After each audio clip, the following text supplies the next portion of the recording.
У меня, как у любого белоруса, есть история ходок, так называемых, на Крестина. Первая, помню, камера, в которую я попал, это карцер был. Одноместный, нас было, я, по-моему, 8-й или 9-й человек был. 30 человек, и я вхожу 31-м. Я понимаю, что все плохо. Напевно, то кожен раз, коли згадую, ну чомусь хочеться плакати. 3 трусов на мне были надеты, 4 носков примерно, 3 штанов, 2 байки с длинным рукавом. Я не думаю, что до президентской кампании кто-то из сотрудников думал, что будет вот так. Бьют по голове бутылкой с водой, бьют по голове толстым справочником в мягкой обложке. Фактически это узаконенные пытки. И эти узаконенные пытки узаконены на самом верху. Як стаў магчымым нацызм, так і гэта стала магчымым.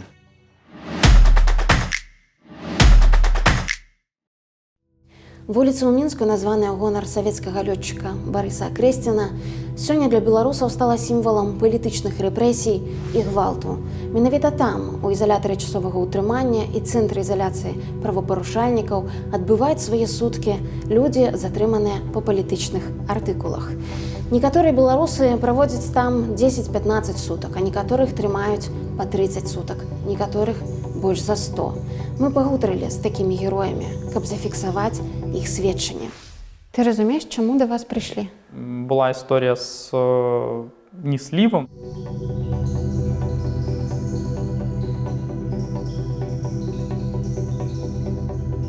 Но около сливом сотрудника МВД, сотрудника внутренних дел. Получается ситуация такая, что Настя написала в чат, что знает такого-то сотрудника в черную книгу Беларуси. Как выяснилось позже, один из модераторов, сотрудник Губопик. А на тот момент почему-то у Насти не было, почему-то мы убрали в настройках секьюрность полностью. Естественно, номер телефона был виден.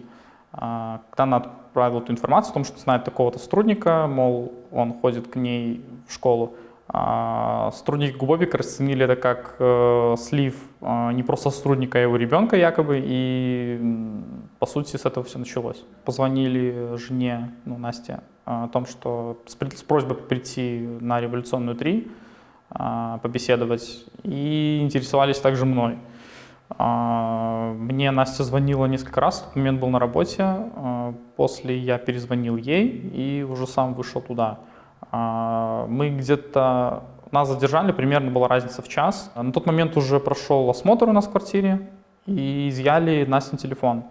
Я пришел на Революционную, знал, что с телефоном лучше не идти, телефон оставил в офисе, по-моему, и им сказал, что я его забыл, что потерял, вру. Вот. Сыграл дурачка, они поверили и, в принципе, не искали мой телефон. Вот Насте попросили разблокировать, она разблокировала и увидели там переписку всю нашу. Что там было? Вот там веселые были веселые, во-первых, комментарии в адрес сотрудников, то есть там мусор — это самое такое нормальное слово, да, лайтовое. А во-вторых, что их больше всего интересовало, это репосты с экстремистских телеграм-каналов, и, соответственно, по каждому репосту в последующем нам составляли отдельный протокол. Як ты потрапил в ЧИП? Нас отвезли в ВВС. В ВВС мы, по сути, просто ночь переночевали, и на следующий день был суд. Ну и после суда завели... Первая, помню, камера, в которую я попал, это карцер был. Одноместный, нас было, я, по-моему, 8-й или 9-й человек был.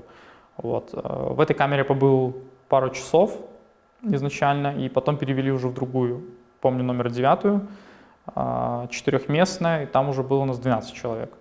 Як 12 чоловік можуть зміститися в 4-місцевій камері? Могут. Як це виглядає?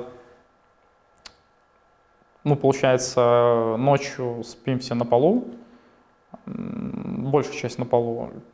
Там пол, в принципе, деревянный, и поэтому на нем спать более комфортнее, чем спать на шконках. Шконки без матрасов, без постельного белья, и сами по себе они представляют металлические такие прутья. Вот, на них лежать просто пытка. То есть, ну, мне лично голым телом было нереально заснуть на них. Как раз было лето еще, ну, никакой одежды не было подстелить, и майка, и шорты была, по сути. Помню, что я там смог поспать пару часов, потом перелез на пол. Вот. Ну, как-то так, штабелями спали. Где-то в воскресенье вечером нас перевели в 22-ю. Она тоже 4-местная, но она длинная и чуть пошире. И там у нас было человек 20, по-моему. Первая ночь, я помню, что нужно было урвать как-то место на полу, потому что на шконку мне не хотелось возвращаться, на полу более-менее спать. Но есть минус, помню, что жара была, и кое-как помылись, лег на пол, у меня была мокрая голова, а открыта кормушка и открыто окно. И вот этот вот сквозняк меня протянул туда в ту ночь. И на следующий день я слег. Значит, момент сквозняка не очень. Дальше понять, как голову, потому что голову на пол сложновато ложить. Подкладывал первое время кеды, в кедах был. По поводу бытовых, по поводу гигиены не было изначально щетки, чистил просто ногтем, пальцем, хоть как-то поласкивал водой. А паста была? Нет, ну, не была, вру. Была у ребят. Ну, бутылки есть, можно мыться ими и пить воду.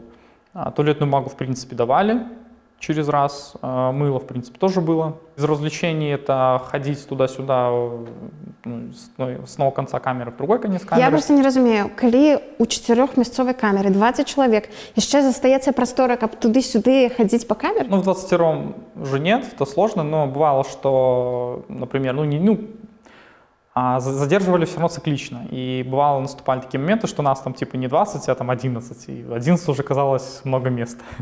И когда 11 человек, уже ходить как-то можно. Першы раз трапіла ў 20-м годзе ў верасні.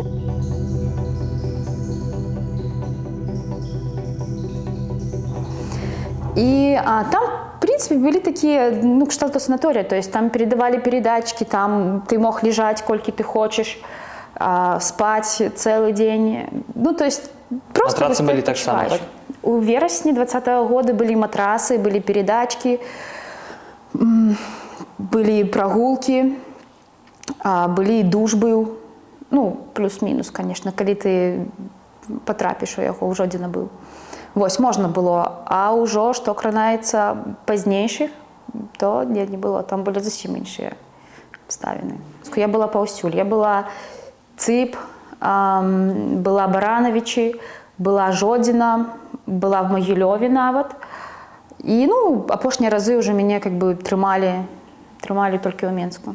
Яны казалі мне з 3-го раза пачынаючы, што ты разумееш, там, тебя ўжо 3-й раз, і гэта можа быць криминалка, на что я им сказала: послухайте, вы меня затрымали первый раз за пустой лист аркушика, другий раз за то, что я с кветкой гуляла, 3-й раз я пришла лампадку поставить на место, где забили хлопца, 4-й раз я просто шла по проспекту, и есть нават відео, якое сцвярджае, што вось, ну, просто 2 дзяўчыны ідуць по проспекту і нічога не робяць. И 5-й раз с парасоном. Я кажу: за что вы мне будете? Ну, вы же разумеете, что это просто трызнение, когда вы мне дадите криминалку. Ну, хотите давать, давайте. Я ничего изменить не могу. Самые тяжкие это были, безумовно, Крестина, именно менавіта ЦИП, я бы даже сказала. По-першае, в ЦИПе працуюць, напэўна, все нормальные, больш-менш сышлі, і засталіся самыя такія неадэкватныя супрацоўнікі, якіх просто, ну, в прынцыпе, ім трэба псіхалагічная дапамога, а казаць аб тым, што яны яшчэ маглі працаваць і нармальна пры гэтым сябе паводзіць, не. Чым ИЧУ адрозніваецца ад ЦИПа?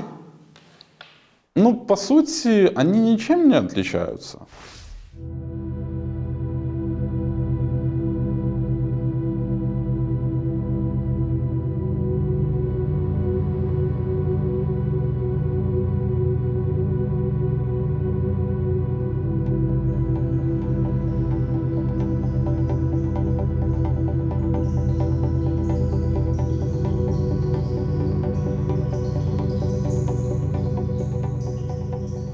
У нас ЦИП и ИВС на Крестина — это одно.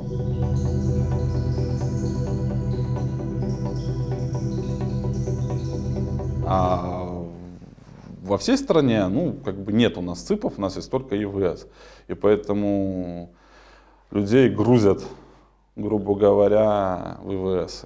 Расскажите, як ви прийшли у ізолятор часового утримання на працю? Через учебный центр, потому что все сотрудники, которые идут не на офицерские должности, в основном, естественно, потому что бывают, конечно же, и исключения, они поступают в учебный центр, который когда-то находился на улице Карла Либкнехта в Минске, а потом он переехал в Гарань.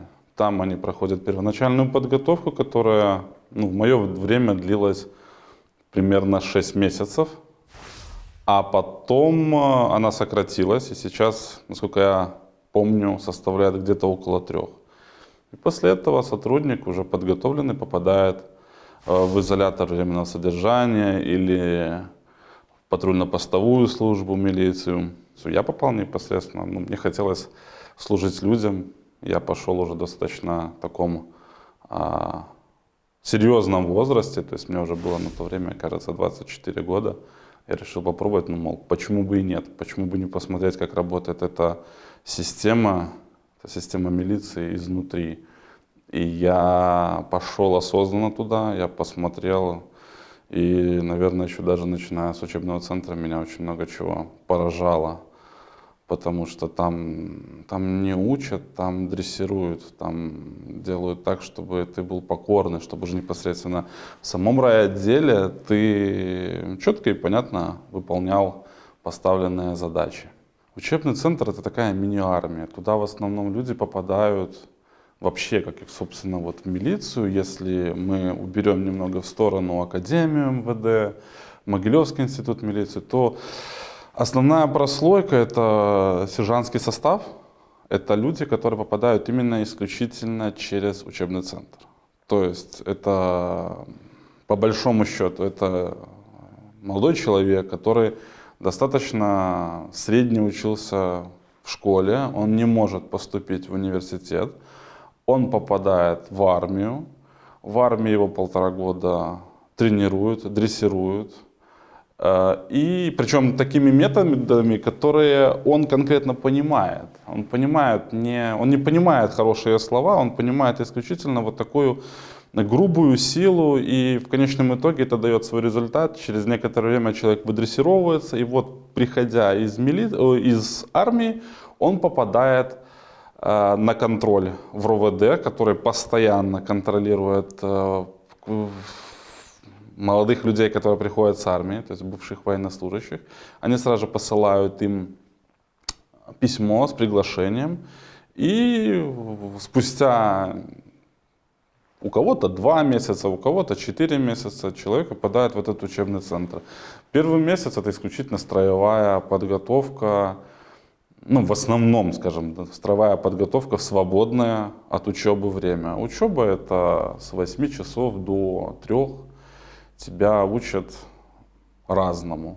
В основном, естественно, это идеология, это огневая подготовка, потому что любой сотрудник, за ним закреплено оружие, любой сотрудник обязан хотя бы минимально знать правила того, как пользоваться, как обращаться с оружием, потому что он непосредственно несет угрозу как для себя, так и для окружающих, таких же зачастую сотрудников милиции.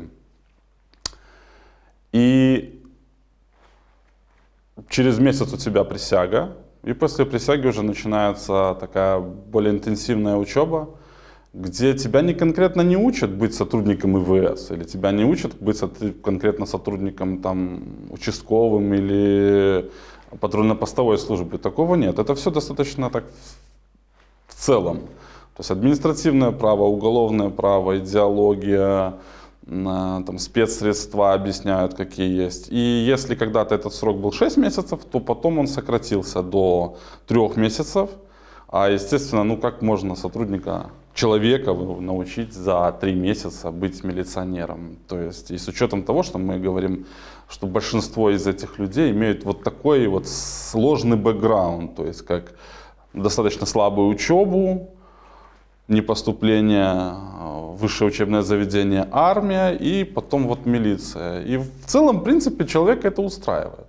Многие соглашаются с этим, потому что не приложив особенно усилий, то есть, грубо говоря, у тебя просто армия продлилась немножечко, там на 3 месяца, ты попадаешь в райотдел, где за свою работу теперь ты получаешь еще деньги. А в учебном центре, вне учебное время, это та же самая армия. То есть ты носишь что-то там, у тебя постоянные наряды 24-часовые, то есть суточные. Ты ходишь там, картошку чистишь, плац убираешь. То есть для людей, которые пришли из армии, это вообще никак не отличается. А учеба, тянут очень многих сотрудников тянут, потому что там когда-то бытовало такое мнение, что, в общем-то, не мы вас набирали, не мы на вас рассчитываем в ваших тех или иных райотделах, поэтому, в общем-то, не нам вас отчислять. Но отчисления были, и это, опять-таки, это такая ретрансляция в будущее, то есть человек уже начинает смотреть, как относятся вышестоящие руководители к курсантам, и он понимает, что в принципе вот точно такое же будет и в самом райотделе. То есть тебя прилюдно вывозят на плац, собирается весь учебный центр, и тебя прилюдно зачитывают тебе рапорт о том, что ты, приказ точнее, о том, что ты отчислен. И таких людей немного. Но это тоже такая воспитательная мера, что ты вот посмотри, этот же вроде был и неплохой, но его вот отчислили. А для многих это, пожалуй, единственная перспектива в жизни. А расскажите ще больше про ідэалагічную падрыхтоўку. Вы згадывали, что это такі значны складнік навучання. Як это выглядае? Начнем с того, что каждый вечер у тебя просмотр ОНТ или БТ. То есть весь учебный центр собирается, садится и смотрит новости. Новости эти, естественно, никто досмотреть не может, потому что у тебя построение, там, если не ошибаюсь, было 8 или там без 15-10, что-то такое, уже точно не помню. И все это, всем учебным центрам все встают и выходят на плац. Идеология — это тебе читают различного рода материалы перед теми или иными уроками. У тебя есть непосредственно сама идеология как предмет, где тебе объясняют, что такое хорошо, а что такое плохо, где предатели Родины, а где, в общем-то, их защитники. В мое время показывали, несколько раз. Это такой сложный фильм, особенно был для моего восприятия, это «Плошча с железом по стеклу». С территории Польши, Украины, России в Беларусь пытаются въехать десятки групп. Туристы везут с собой странный набор. Электрошокеры, дымовые шашки, дубинки, кастеты, ножи и патроны. И тебе его покажут, и потом тебе о нем рассказывают, то есть детально какие-то моменты выбирают. То есть вот такая идеология, и тебе нужно знать, тебе вдалбливают в голову, что вот не знаешь какой-то предмет там, или какой-то ответ на вопрос, рассказывай гимн. Ты должен там рассказывать без запинки гимн. Каждый понедельник было на плацу, это стоять, слушать гимны, смотреть, как поднимается флаг. Вот это такие мелочи. Из этих мелочей состоит жизнь курсанта в учебном центре. У прынцыпе, напэўна, ніхто не будзе спрачацца з тым, што гвалт гэта уласцівасць чалавечай прыроды. Але калі у адкрытым грамадстве агрэсія цыркулюе ў разражаным выглядзе, то вось менавіта ў войску, у сілу яго ізаляванасці, вось гэты гвалт кандэнсуецца. Менавіта тут экстрэмальны досвед праграмуе свядомасць, і гвалт складае каркас сістэмы каштоўнасцяў у войску, ператвараецца ў яго ідэалогію, чым нарэшце і фармуе ідэнтычнасць яго чальцоў. Мы, канешне, павінны мець на ўвазе тое, што сёння ідуць служыць пераважна людзі з сярэдняй адукацыяй, ці, скажам так, тыя, хто не змог адкасіць ад арміі. А вось у міліцыю і АМАП людзі ідуць якраз адразу пасля войска. фактичним, то есть люди, які знаходяться у системі гвалту фактично з 18 гадоў. По сваім такім пачуццям, меня, калі я ўзгадваю, меня пачынае трохі внутрі ўвесь час такое пачуццё непрыемнае. І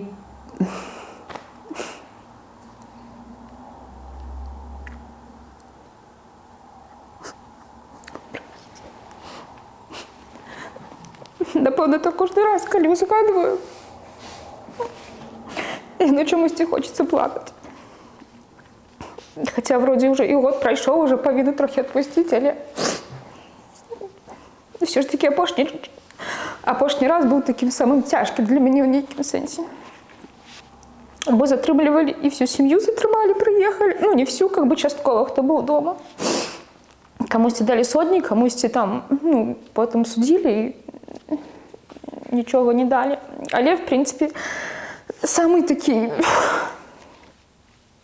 Это апошні быў раз, конечно, самый цяжкі.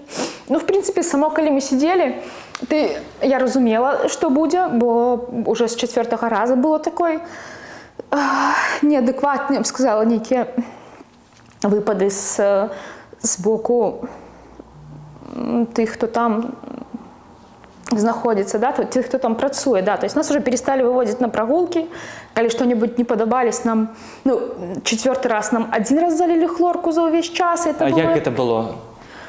Як гэта было? Першы раз, калі мы былі, 4-й раз, калі я сидела, мы былі на Крэсціна, і прыехаў Азарёнак здымаць фільм. Свой мы яшчэ тады не ведалі, але потым я даведалася, нейкі сюжэт там ён прыехаў здымаць, і нам прапанавалі зняць відео, на што я сказала, што не, дзякую, я не пайду, бо я ведаю, што вы потым все перекруціце, і я не буду даваць вам інтэрв'ю. Я, калі выйду, я дам, ну, незалежным СМІ, ім дам, а вам не буду. І штосьці мы пачалі з ім такую гаворку, ну, наша камера пачала, штосьці нам там забараняць пачалі, і мы кажам, слухайце, вы кажаце, што мы робім штосьці не тое, а тое, што нас в 4-меснай камеры 8 ці 9 чалавек, гэта нармальна? Ну, почему? Чему так отрымливается? И он сказал, что просто отказал, потому что. Отключили отопление 22-23 января. Ну, это невозможно сделать технически. У нас нет доступа к отопительному оборудованию, тем более у нас все в автоматике. И не обладая специальным образованием, сделать это невозможно. Не выдают заключенным предметы первой необходимости, туалетную бумагу, женские предметы и так далее. Но видно, что человек, который пишет подобным образом, никогда не был в центре изоляции. Это является первоначальным этапом приема лиц. После личного обыска выдается все необходимое содержащимся гражданам. Постельные принадлежности, личная гигиена. Что касается комментария о переполненности камер в пропорции 6:24, то можно вспомнить события августа месяца. Это единственное время, когда подобного рода ситуация имела место быть. Подсаживают бомжей, проституток. Да, если разделять по категориям лиц, содержащихся в центре изоляции или которые могли бы попасть в центр изоляции, безусловно, лицо, которое бродяжничает, совершает правонарушение административное, в том числе занимается проституцией, безусловно, может попасть в центр изоляции. Такие случаи имеют место быть. И после нас вывели на улицу. Это был еще такой день, холодно было, мороз, это лютый был. Нас вывели на улицу усіх, на такую кшталту 2-часовую прогулку, бо это было як наказание такое, да, за то, что мы непослухмянные. И в этот час нам залили хлорку. Покуль вас не было, так? Покуль нас не было, да. Мы пришли, мы глядим, что хлорка как бы по всему нашему, хотела сказать, покою, но не, по всей камере. И мы так здивились, конечно, но это было один раз такое, когда мы сидели у лютым, а когда я уже потрапила у красавіку, нам каждый день заливали хлорку. Просто кожен день заливали хлорку. Приходили з вядром і лілі? Да, приходили з вядром. А ті казали, що не треба? Ми? Ну, це ж безсенсовно. Ми казали, ми просто глядели на їх, і ми розуміли, що, по-перше, ти їм нічого, що би ти їм не казав, це не ті люди, які здраво мислять, це не ті люди, у яких є сумління, ці ще що-небудь. Ні, там люди менавіта накіраваны на тое, каб зрабіць табе як мага больш балючага. І калі ты больш гэта паказваеш, то ім больш прыемна, і яны тады, калі яны бачаць, што ты рэагуеш, яны гэта працягваюць. Калі яны бачаць, што табе ўсё роўна, яны тады трошкі суцяшаюцца. Былі выпадкі, калі дзяўчаткі гублялі прытомнасць, і на гэта Супрацоўнікі адказвалі, што яны сімулююць, што гэта типа кшталту неправда. Раскажыце свае першыя ўражанні, калі вы пасля вучэбнага цэнтра прыйшлі ў изолятор часовага ўтрымання. Когда ты попадаешь в ВВС, первый раз ты понимаешь, что это государство в государстве. Немногие сотрудники вообще районного отдела внутренних дел знают, что такое ИВС, как там все устроено, как там все происходит, как проходит быт сотрудников, быт заключенных. И в ИВС невозможно попасть просто так. То есть там он всегда или является отдельным зданием, отдельно стоящим от того или иного РОВД, или же он отделен железной дверью, которую невозможно просто открыть, потому что открывается она только изнутри ИВС. И вот попадая туда, ты осознаешь, что там идет жизнь своим чередом жизнь идет. Там нет отношения такого вот, как к основному, то есть районному отделу. Там свои этапы, спецэтапы, там выводы людей, там все вот эти мелкие нюансы, документооборот, там совсем другое. И ты всегда находишься под контролем камеры видеонаблюдения, всегда, круглые сутки. Естественно, за тобой смотрят как твое руководство, как твои коллеги, находящиеся рядом. А тоже ведь не стоит исключать того, что там есть ребята, которые, грубо говоря, стуканут на тебя. Потому что в милиции это вообще нормально. Доносчиком быть в милиции, это вообще там большинство таких. А еще есть служба УСБ, то есть собственная безопасность, которая, естественно, смотрит еще лучше, чаще. И она пытается найти таких неблагонадежных. Там в основном люди они приходят в ВВС, 20 лет служат и уходят. И они потом сидят себе там перед пенсией, рассказывают байки, как было когда-то и как стало сейчас.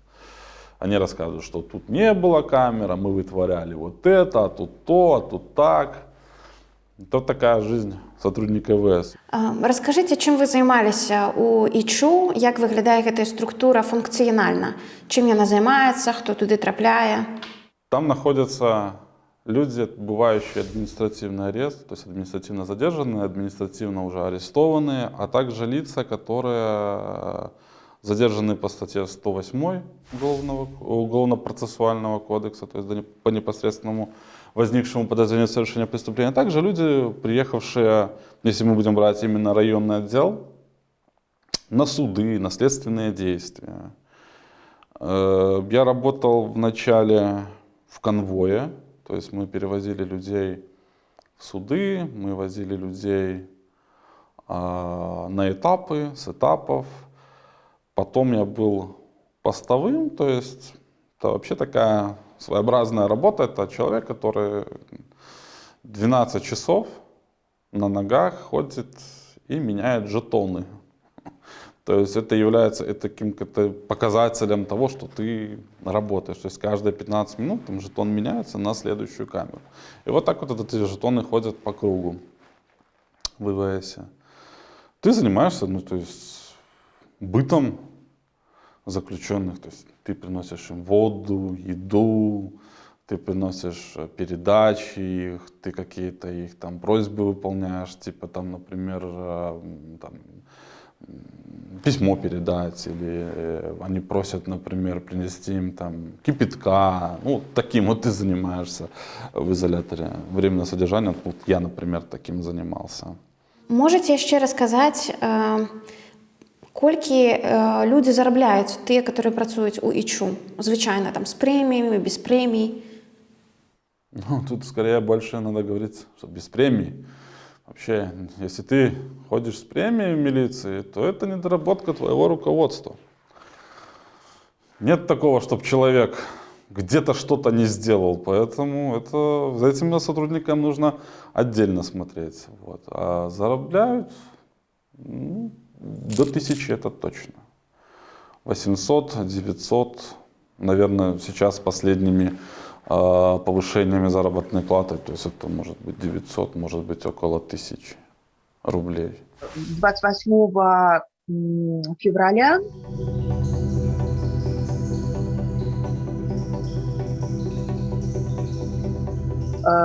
была анонсирована акция, связанная с войной в Украине. Мы должны были собраться на митинг на Привокзальной площади. И вот 28-го мы пришли туда. Я вообще одна была, и я пришла, купила билет на поезд и стала прохаживаться по Привокзальной площади. Сходила на вокзал, я везде прошлась, прогулялась, ничего я не увидела, никакой ни толпы, ни какого-то там, знаете, скопления, концентрации людей, то есть никаких группок даже не было. Но очень хорошо были видны тихари. Они уже, понимаете, мы настолько уже к ним привыкли, что мы их уже хорошо различаем. И было это видно.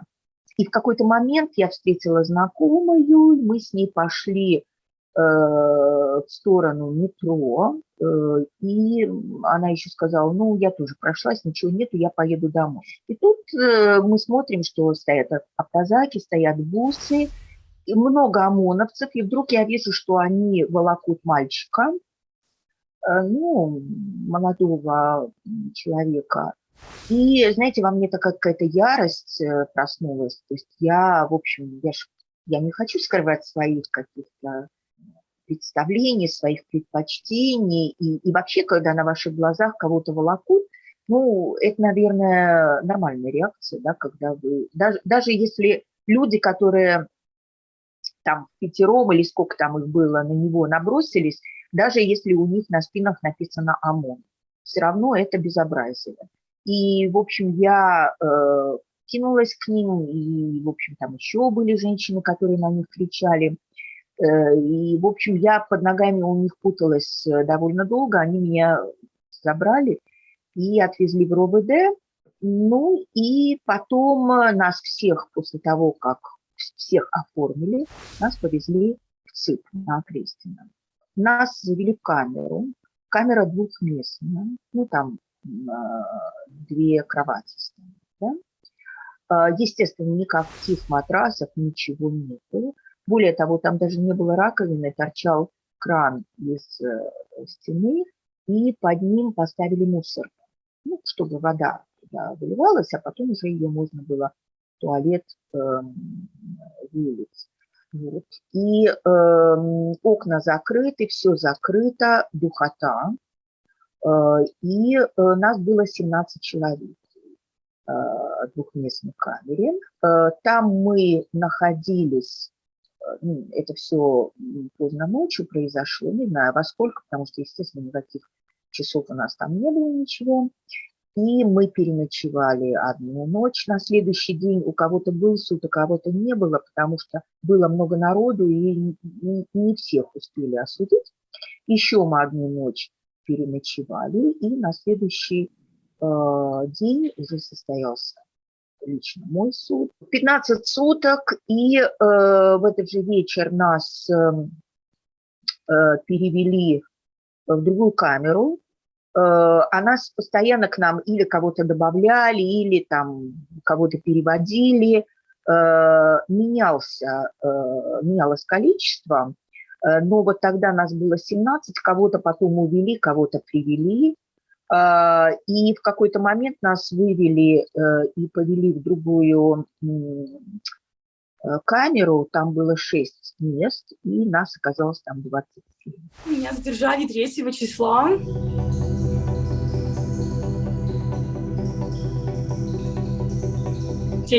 Марта этого года. Вот. Меня задержали прямо вот дома, точнее, ко мне просто нагло вломились ко мне в квартиру под видом доставка суши. Вот, за что меня задержали. 27 февраля, естественно, был референдум, ну, конечно же, он был, и я не могла просто не поддержать, собственно, Украину. Я очень люблю Украину, в Украине есть друзья, в Маяке есть школа, я не знаю, как она называется, если честно, но не суть, там был участок, там был этот участок, где все голосовали, вот мы подходили к 2 часам дня, мы так потихоньку как бы собрались, вот, нас как бы стояло, мы все делали делали вид, что мы якобы ждем результаты. Но на самом деле мы ничего не ждали. Мы пытались как-то собраться, все перезванивались с друзьями из других участков там и звонили в Боровую, все там в Боровой, там уже началась какая-то зачистка, в Ручье была зачистка, мы понимали, что к нам как бы приедут, тоже рано или поздно. Вот, нас очень сильно, скажем так, рассматривала ГАИ, нас там чуть не, как бы, не подсчитывали, что мы, как мы. Вот, потом кто-то уже пошел голосовать и сказали, что женщина, которая, как бы, не знаю, заполняет эти бланки там вот в этой приемной комиссии, она начала звонить уже, собственно, непосредственно в милицию, сообщать: «Змагары, господи, их тут так много, митинг целый». А там было человек 50 от силы. Они говорят: опять, яны собираются, як так? Вот, это было весело. И всех как-то стали уходить. В общем, мы не шли как-то целенаправленно к украинскому посольству, но тем не менее мы там оказались.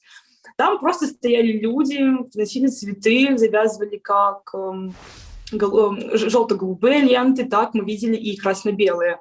Вот, естественно, там был один товарищ, к сожалению, я не знаю, вообще с какого подразделения, у него на груди был значок «Дозор», вот, и он бегал, он бегал, всех снимал по кругу.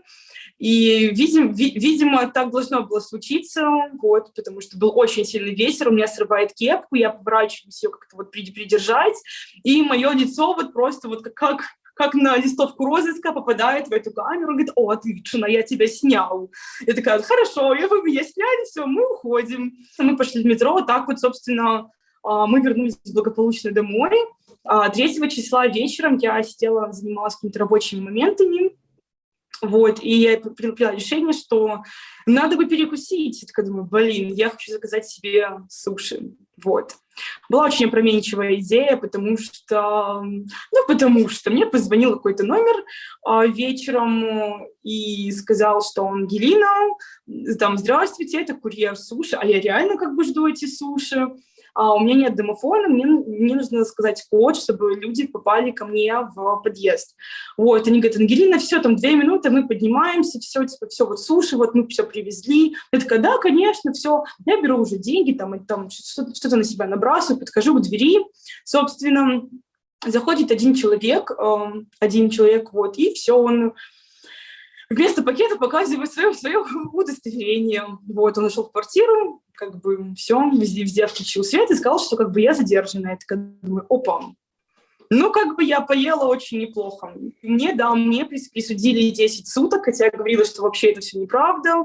Там в протоколе была написана вообще какая-то полнейшая ересь, что меня споймали на проспекте, что я шла, кричала лозунги, вот, что у меня метка, то бишь татуировку мне написали как метка. Я думаю: какая метка? Думаю: ну ладно, протокол опять же не был подписан, адвокат не был ко мне приглашен, собственно. И нас привезли снова опять в ЦИП, и снова началась, скажем так, снова начались эти вот унижения. В двухместной камере нас было, по-моему, человек 10, если честно, 10 человек в двухместной камере. Камера была супер маленькая, место было только у умывальника, хотя бы просто сесть. Вот. Ну, я и села у этого умывальника. На следующий день нас отправили в камеру напротив, 6-местная камера, и это был просто о май гад. Там было, по-моему, когда мы пришли, 22 человека. С нами уже стало, по-моему, 25. Мы зашли, и мы просто понимаем, что люди везде. Люди везде, и на лавках, на скамейках, на тумбочках, в тумбочках, на шконках, на кроватях, вот, и под кроватями. Вот. И, собственно, это был просто шок.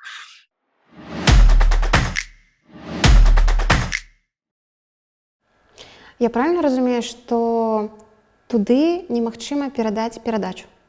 Нет. То бок ты туды прыйшоў, майка, шорты, кеды, майткі, шкарпэткі, все. До первого освобождения, да.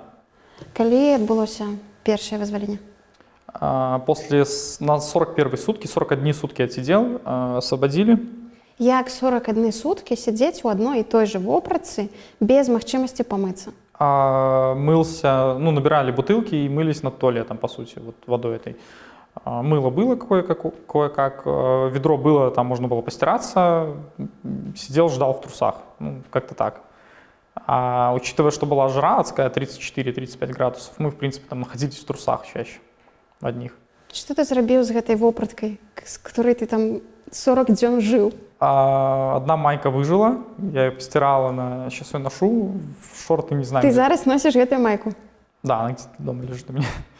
Ну, под низ, по крайней мере, точно надевал. А шорты где-то в Минске валяются, даже не знаю, кеды там же. Там было очень плохо с гигиеническими средствами, очень плохо. Сейчас никаких передач нет.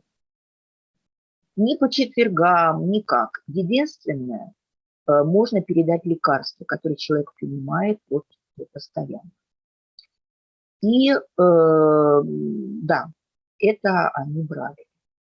Мои близкие спросили, а вот ну, человеку уже надо гигиенические средства, можно ли передать? А там все есть. Значит, а из гигиенических средств у нас была туалетная бумага была, и то ее не допроситься, потому что ну, нас много, и у них тоже с этим были перебои. И кусочек мыла. С мылом вообще была беда, потому что иногда просто не было, у них, может, там перебои в поставках, я не знаю. И все, больше ничего не было. Мы даже ухитрялись этим обмылочком мыть голову, потому что это ужасно, потому что голова потом была в еще худшем состоянии, но просто нужно было смыть вот это вот, мы же там как в бане, понимаете, то есть хотя бы просто как-то освежить водой это. Прокладки – это беда. Прокладки выдавала врач, выдавала в таких ограниченных количествах. В какой-то момент они заканчивались, и она говорит, прокладок нет, есть только вата. Был такой день, когда пришла врач, вроде она такая, нам показалась такой очень ну, профессиональной, как-то она там какие-то даже, не знаю, девочки жаловались, и они там на какие-то боли, на какие-то проблемы, она хорошие лекарства назначала, советовала. А тут у нее, видимо, не было настроения, и девчонки одна за другой подходили и просили прокладки. А что она не выдержала и сказала, что это такое, вся камера прям вот прокладки. Сейчас буду снимать трусы и смотреть, кому нужно. Ну, ребята, вообще совесть-то надо иметь вообще. Никаких душ, никакой душ вообще ни разу. Прогулок не было. Может быть, минут 15, пока нас каждое утро выводили в коридор и делали перекличку. То есть мы становились лицом к стене, руки на стену, и нас металлоискателем всех девушка-сотрудница проверяла нашу обувь, вот, делали перекличку, и потом нас заводили в камеру. Камеру в этот самый момент тоже сотрудники проверяли, нету ли там чего-нибудь запрещенного. И когда мы, надышавшись за эти 15 минут в коридоре, входили в камеру, это до обморока, конечно, потому что такой контраст после нормального воздуха заходить туда. В камере было очень жарко, очень, то бишь мы действительно сидели все, как бы, кто в белье, кто в майках каких-то, хотя я снимала даже майку, потому что я не могла, у меня были штаны теплые, флисовые штаны, мне было очень душно. Вот, я представила, что я в хамаме, потом представила, что я в Дубаях отдыхаю, я старалась абстрагироваться, вот, но как-то не очень помогало. Хотя мы видели это своими глазами. Люди, которые сидели не по политическим статьям, у них были матрасы, у них были все средства, которые им нужны были.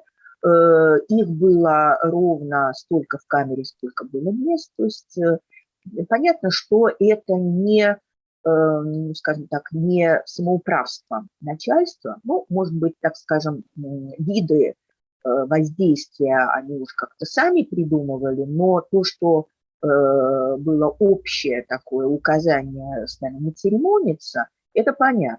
В ВСах человек, попадая, он имеет право, естественно, на постельное белье. Это естественно. Причем Это постельное белье, даже если у него нет, то руководство ИВС ему выдает. Потому что это отдельная статья в бюджете. Потому что это постельное белье стирают, там, парят и даже гладят. И потом, в промышленных, естественно, там масштабах. И потом каждый человек, который попадает в ИВС, он должен получить все необходимое. Он должен получить матрас чистый, потому что их тоже. Их много. Они даже огромное количество на складах лежат новые.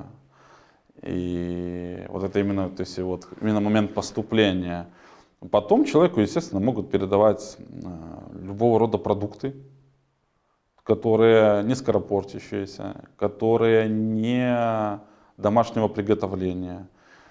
Например, могут передать ему щетку, ему могут передать сигареты, но не в упаковке. То есть это должны быть, если конфеты, все должны быть раскрыты в пакете. Сигареты тоже вскрытая пачка, и все должны сигареты лежать вместе в пакете. Душ, шпацыры, гэта мае права мець зняволены? Да, да, конечно. Это и прописано, но, как правило, это нигде вообще не соблюдается.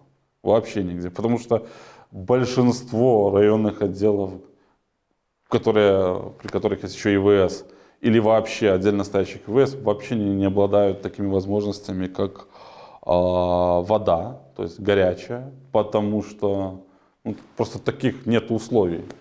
Может душевая быть, но горячей воды там быть нету. То есть ее там нет просто-напросто горячей воды.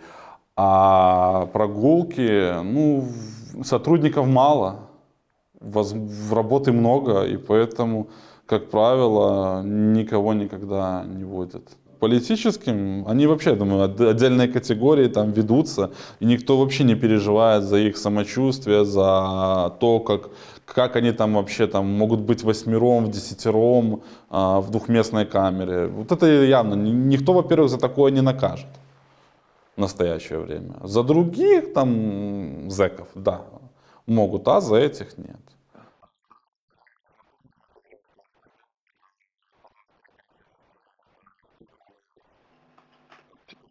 Сейчас по 23-34.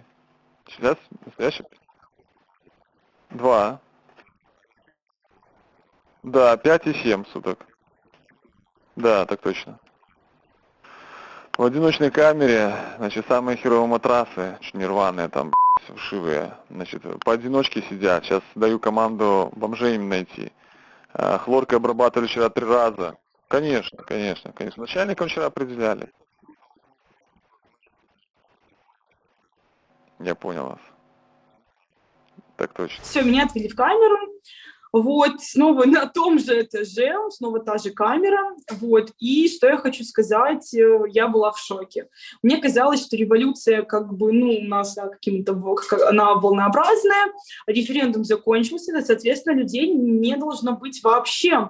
И тут начинается самое интересное. Я открываю дверь, это та же, по-моему, это была та же камера, 30 человек, и я вхожу 31-м. Я понимаю, что все плохо. Не было ни одного свободного миллиметра просто полом. И в тот день я даже не могла предположить, что это только начало моего, скажем так, увлекательного приключения, потому что впоследствии, когда я выходила, это было 18 апреля, нас было 40 человек. То бишь я вышла, стало 39. И мы все были в 6-местной камере. Вот. Условия содержания немного изменились. За, казалось бы, 3 недели, что меня не было, нам не давали бумагу, то бишь они говорили, что я просто нет. В каждой камере есть бутылка, вот, и эта бутылка есть твоя туалетная бумага. На мне было 3 майки, одна из них была полотенцем. Я уже решила, что, не знаю, я буду просто спать на полу. И вот, сначала я попыталась когда был отбой, попыталась залезть под кровать. Просто когда так много людей, мы спали вот просто, вот я не знаю, взять вот упаковку эклеров, все так вот плотненько лежат, так же плотненько лежали и мы. У нас каждое место — это чье-то потенциальное спальное место. Вот, к сожалению, под кроватью у меня началась клаустрофобия, вот, и это было так забавно. Потому что ночью я как бы вылезла из своего уголка, и я понимаю, что нужно где-то лечь, а люди повсюду. На лавках, под столами, на тумбочках, в тумбочках. То бишь все было занято. В общем, я просто поняла, что даже у двери и то было занято место. Там самое такое вакантное, там прохладно. В общем, я решила, что все, мне все надоело. Я хочу хоть как-то поспать. Я, легла просто в туалет. Там было единственное незанятое еще место.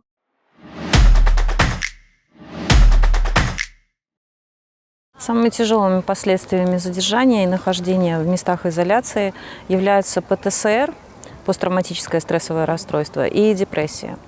Человек теряет ощущение субъектности.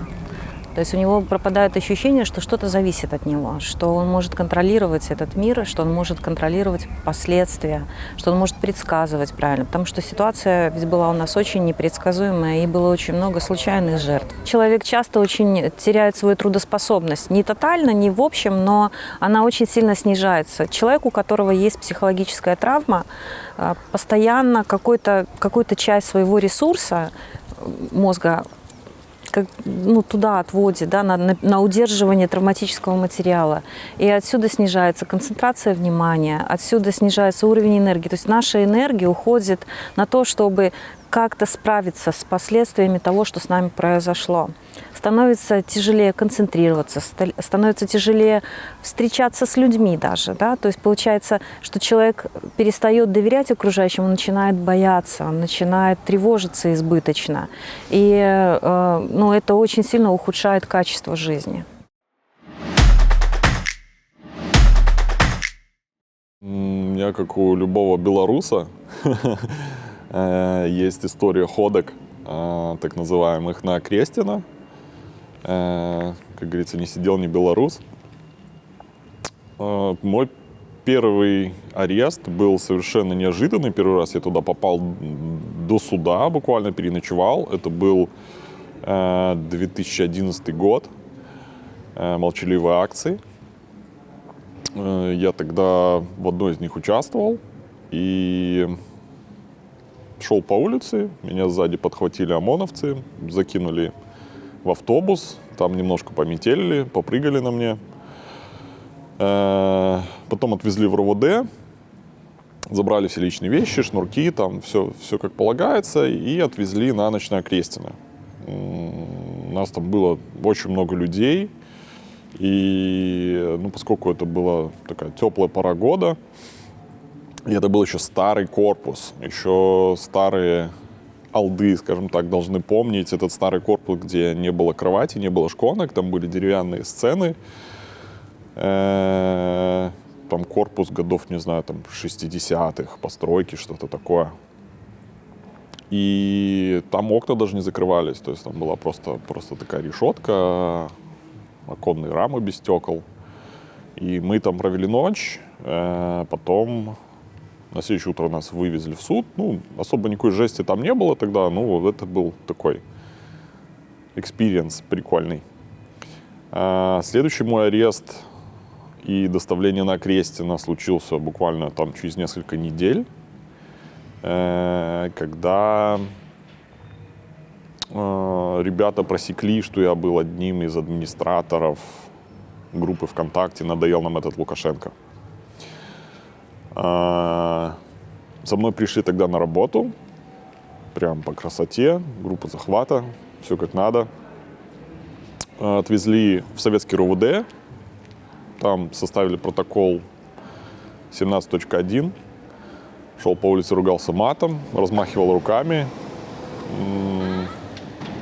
оскорблял всех окружающих, на замечания сотрудников не реагировал, все по классике. И вот там, скажем так, меня уже оттуда отвезли опять на Крестина, в тот же корпус, в старый, Да, ну и вот там я сидел уже 15-шечку, там мне удалось, конечно, прочувствовать все прелести бытовухи окрестинской. Меня там держали в разных камерах. Одна камера была на 6 человек. Но опять же, поскольку там нет спальных мест конкретных, это весьма условно.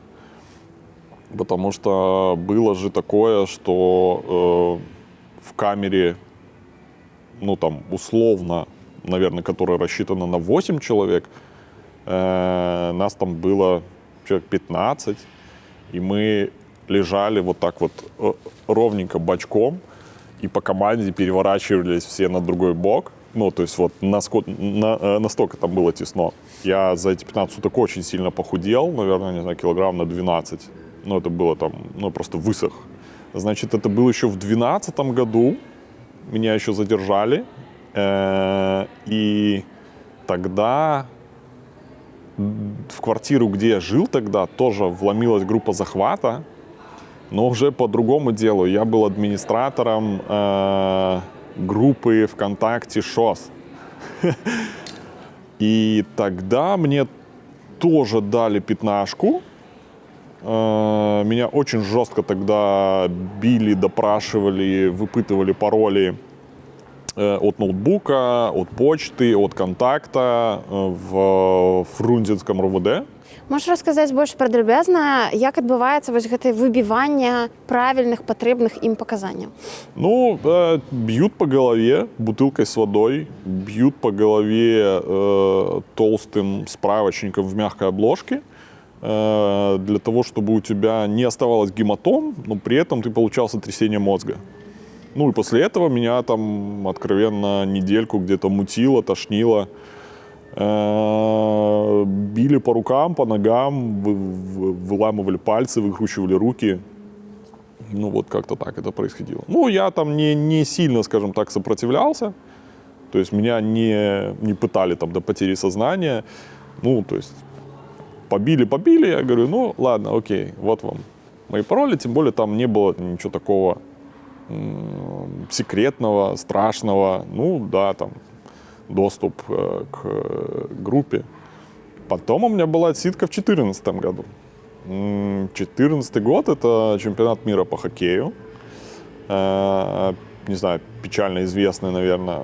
В лучших советских традициях всех, кто, скажем так, в их глазах неблагонадежный, они так или иначе арестовывали. И вот за несколько дней до чемпионата мира мне позвонил участковый и говорит: Андрей Витальевич, так и так, вот придите, пожалуйста, в опорный пункт, подпишите о том, что вы обязуетесь не участвовать в каких-то там несанкционированных мероприятиях. Ну, я без задней мысли абсолютно пошел туда. Пришел, а мне вот 2 протокола. Ругался матом и неподчинение. Будете подписывать? Я говорю: подождите. Нет, не буду. Ну и, короче, началось. Это был такой гостиница ползвезды. Это был уже новый корпус. Там уже были шконки, там были спальные места. Матрацы, подушки? Да, матрацы, подушки, постельное белье даже было. Передачи передавали исправно там раз там, в 2 дня, по-моему, раз в 3 дня, что-то такое. Поэтому, ну, 20 суток, да, это, конечно, неприятненько, но я бы не сказал, что, ну, как-то страшно. То есть люди сидят гораздо больше, и сейчас они сидят в гораздо-гораздо худших условиях, поэтому, ну, мой тот опыт, можно сказать, это такой пионерский лагерь. Іван, ти чоловік, який трапляв на сутки ще до того, як це стало масовою з'явою в Білорусі. Тому мені вельми хотілося тебе почути, як це виглядало раніше і що змінилося з того часу. Самая короткая и важная ремарка, что когда я был на сутках на Крестина, это 33 дня в 2011-2012 году, у меня было другое отношение к лишению свободы. То есть я был в молодом фронте, и если ты в молодом фронте, надо было сидеть на сутках. Все сидели на сутках, поэтому как бы у меня даже не было такого большого дискомфорта. То есть как бы ты идешь на акцию и четко понимаешь, что тебя сегодня арестуют, завтра ты окажешься на Крестина. Вот, поэтому сиделось нормально, если говорить об ощущениях, потому что в 2020 году, когда я оказался на сутках, мне уже казалось, что даже час лишения свободы – это очень неправильно. и некорректно. Так не должно быть. В 2011-2012 году как бы сутки воспринимались как дождь идет, значит, одежда мокрая, да, то есть если ты в молодом фронте, все сидят, причем я сидел относительно немного, там были ребята, которые сидели по, я не знаю, по 4 месяца в году. Вот. Что касается условий, тогда принимали передачи. Можно было читать, можно было играть в карты худо-бедно, можно было передать спальные мешки, можно было передать теплую одежду. Почему это важно? Тогда не было кроватей, тогда не было, ну и сейчас нету, в смысле матрасов, подушек и одеял.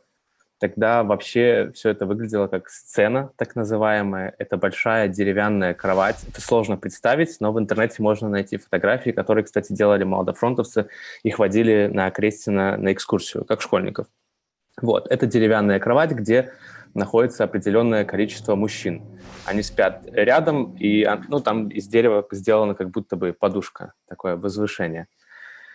Вот, поэтому спальники были очень кстати, теплая одежда была очень кстати, потому что на Крестине никогда не было тепло зимой и никогда не было прохладно летом. Вот, то есть если говорить про зиму, то все это передавали. Более того, про передачи я хочу отметить, как это выглядело. В «Молодом фронте» были девушки и мальчики, которые носили передачи, в основном девушки. Была такая целая команда из нескольких активисток. И если молодофронтовец садился на сутки, они старались сделать так, чтобы передачи приходили каждый день. В этом не было смысла никакого с точки зрения твоих потребностей. Каждый день тебе приносили блок сигарет. Каждый день тебе приносили 4 или 5 литров сока, несколько журналов, сканворды, ручки и тетрадки. Это делалось для того, чтобы мы как бы понимали, что нас не забывают. Слишком делалось активно. Да? Но сам факт, что передачи принимали без проблем. Единственное, что их не приносили в выходные, а так с понедельника по пятницу ты каждый день принимал передачи. Люди выходили с Окрестина, молодофронтовцы, с 2 сумками.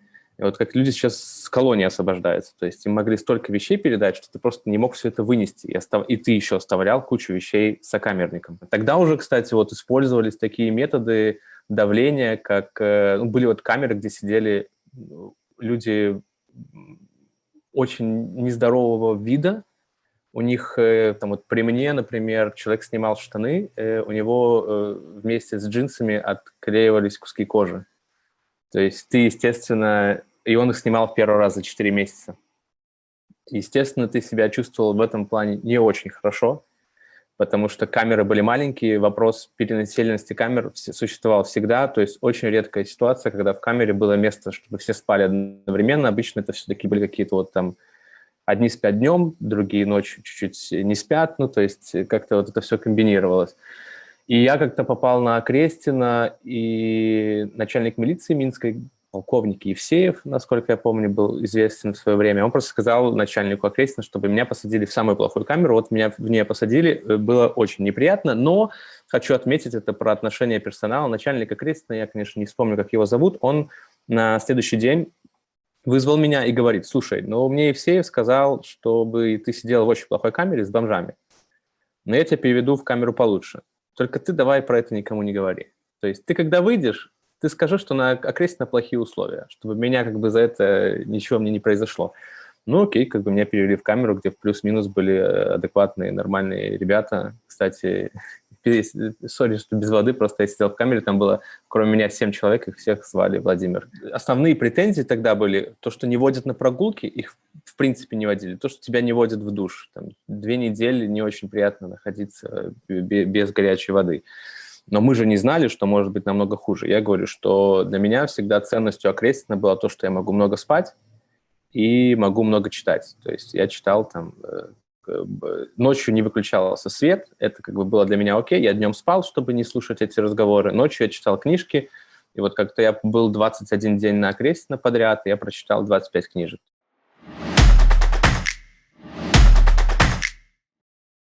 Павел, можете падсумаваць, колькі паводле падлікаў праваабаронцаў беларусаў прайшло праз зняволенне пасля выбараў 2020 года? Па нашых падліках гэта больш за 40 тысячаў, ці можа каля 45.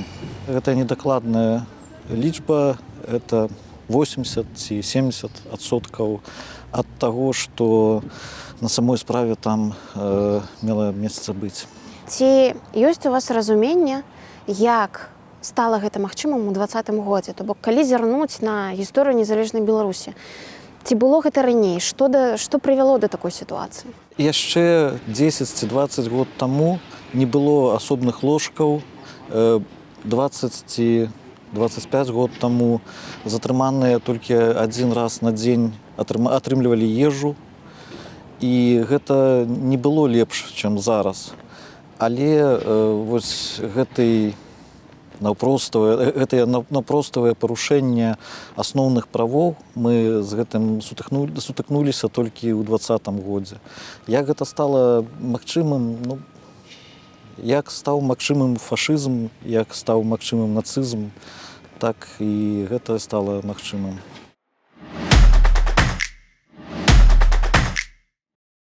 Як супрацоўнікі ЦИПа ставіліся да вас? Як яны размаўлялі, як звярталіся? Ну, наколькі гэта было нормально? Это зависит от конкретного сотрудника, потому что есть отвратительные сотрудники, типа Жени этой продольной, которая тоже разговаривает с всеми как с животными. И когда проходили проверки с ее участием, там в камере трэш просто творился. Расскажи подробнее, ну, як это было? Но она с особым остервенением раскидывала все вещи, раскидывала хлеб, лекарства, то есть могла спокойно зубная щетка, если она есть, на полу валяться, там же хлеб валяться, вот это вот все вот так вот перемешать, показательно вытрясти таблетки какие-то на пол. Не знаю, насколько я понимаю, не просят их это делать, потому что с остальным такого не происходит, и вот именно она это делает. То есть она даже во время проверки, это самая последняя из камеры выходит. То есть там заходит несколько сотрудников, они там посмотрят, а она вот самая последняя выходит. Ей вот в кайф, видимо, не знаю. Як часто ты з ёй там пересекался? Очень часто, у нее не было ночных смен, и у нее были дневные. Но дневных было очень много, ну раз 5 на неделю, наверное, ее ставили. В ее обязанности входит это смотреть в глазок каждый, насколько я понял, 15 минут. Говорить, чтобы не лежали на кроватях, соблюдали правила внутреннего распорядка. Стучать иногда, ругаться. Вот ее все обязанности. Ну и смотреть в камеры, наверное, в монитор. Все. И, насколько я понимаю, у них даже ключей нет от камеры. Она открыть даже не может. Момент, когда я заболел, когда меня просквозило, скорее всего, это сквозняк был, я пожаловался на температуру. Была как раз продольная вот эта вот Женя. Она сказала, что, слушай, скоро мы не будем вызывать, потому что у тебя всего лишь, наверное, температура, а это не критичный случай, а они, нам по шапке дадут за то, что, за ложный вызов, Вот. А потом все равно как-то достучался до них, меня вывели, померили температуру, да, высокая была, мне даже не показали тогда. И поначалу просто перевели в карцер, вот в тот одноместный, я был там один. Там, особенность этого карцера в том, что кровать, шконка, она откидывается со стороны коридора, то есть она всегда прикована к стене. Пол там не деревянный, а плиточный, и там довольно холодно было вот как раз-таки. Там, как назло, еще вытяжка очень хорошо прям работала, там как кондиционер такой хороший, и там реально холодно было. Вот, и там, по сути, спать вариант либо на вбитом в этом стульчике, который посередине камеры, сидя, который вырезается в ноги, либо на плитке. Вот пытался на плитке, но мне прям стрёмно было за почки, я думал, сейчас тут их оставлю или пневмонию подцеплю. Кое-как провел ночь, сидя на вот этом вот стуле. А шконку не откинули? Не откинули первый раз. Откинули, я... Тебя без температуры перевели в этот карцер, да. Подлечиться, и не откинули шконку? Не откинули. Откидывали, я в этом карцере провел в общей сложности 12 суток, и откидывали за все время 2 раза. Як ты выжил? Не знаю, потом привели на следующий день еще одного парня, у него было полотенце. Я иногда у него просил днем поспать, доспать на этом полотенце. А потом еще одного парня привели, мы спали, то есть боком, спина к спине, а когда хотели перевернуться, обнимались. Так тепло было. Когда еще нам раздавали еду, опять же, вот эта вот молочница, был такой случай, она не отдавала в руки, она просто швыряла нам, и был такой момент, что каша просто упала на пол. Что самое неприемное, напевно, было для меня, это то, что когда я заезжала, они сказали: «О, Михайлова приехала». И ты такой думаешь, это не то место, где я хочу, чтобы меня познавали. До речі, самая любимая такая методика, гэта казаць, што вось там на свабодзе пра вас забылі, вы ўжо нікому не патрэбныя, і все, супакойцесь, вам трэба смірыцца. Тое, што зараз больш за ўсё людзей шакуе, гэта акурат бытавыя умовы, якія ствараюць для палітычных заключоных у ІЧУ і ў ЦІПе. Можаце расказаць з пункту гледжання вось гэтых бытавых умоваў, як было прынята тады ў 2016-17 годзе? Ці самі вы заўважалі нейкія такія ухілы, калі мы гаварылі там пра нейкіх асобна ўзятых вязняў, стварэння спецыяльных умоваў утрымання? Во-первых, здесь можно начать говорить с того, что есть АНИТ. АНИТ – это надзорная инспекция, то есть это подразделение, которое следит за тем, как живет ИВС. И надо сказать, что это подразделение никогда не было лояльным к изоляторам временного содержания, и они всегда приезжают и ищут какие-то оплошности, какие-то недоработки сотрудников. Когда я работал, да, были, конечно, моменты, когда к определенного рода заключенным относились своеобразно. И тогда, я помню, был один момент, когда начальник РОВД сказал, что там освободить камеру.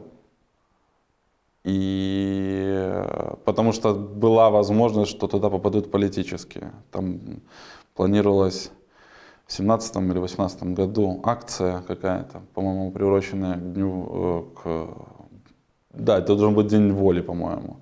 И, возможно, были бы задержаны. И начальник РОВД распорядился, что освободить несколько камер. Но так никто, если мне память не изменяет, так никто и не попал в то время. Но таких отношений нет, такого не было, чтобы вот как-то было сильно такое разделение. Были даже такие моменты, что вот этот АНИТ, он реагировал на даже самые малейшие жалобы заключенных. То есть, например, у тебя сидит какой-то заключенный, там административник, ну чаще всего это были уже непосредственно люди, которые до суда находились в ИВС. Они спрашивают у постового, сколько время, тут, например, говорит там 12:40, а человек, заключенный, знает, что в 12:30 должно быть раздача еды. И все, и он уже пишет жалобу. И даже на такие мелочи они реагировал. И реагировал, естественно, единственным возможным для него способом, то есть это лишение премии, это какие-то другие взыскания, которые идут сначала на руководство РОВД, ну а то, естественно, спускает ниже начальник милиции общественной безопасности, начальник ИВС, и уже начальник ИВС своими полномочиями карал сотрудников, непосредственно допустивших такого рода оплошности. Очень строго смотрели за переполняемостью ИВС. И за это тоже надзорная инспекция смотрела, то есть АНИТ контролировал это, потому что на каждого человека приходится, если я не ошибаюсь, сейчас 4 квадратных метра. И в один момент вообще изначально было там 3 квадратных метра на человека, потом эту цифру подняли. И, естественно, соответственно, все изоляторы временного содержания по общему количеству людей уменьшились. И если был такой момент, что шла переполняемость, организовывали срочные спецэтапы, то есть банально там собирали всех, кого можно, и увозили из ИВС, то есть за этим смотрели очень строго. И то, что сейчас происходит, это, конечно, это вопиюще, это ужас. Фактически это узаконенные пытки. И эти узаконенные пытки узаконены на самом верху и контролируются на самом верху. И такого ведь не было, но такое стало. И объяснить это как-то очень тяжело.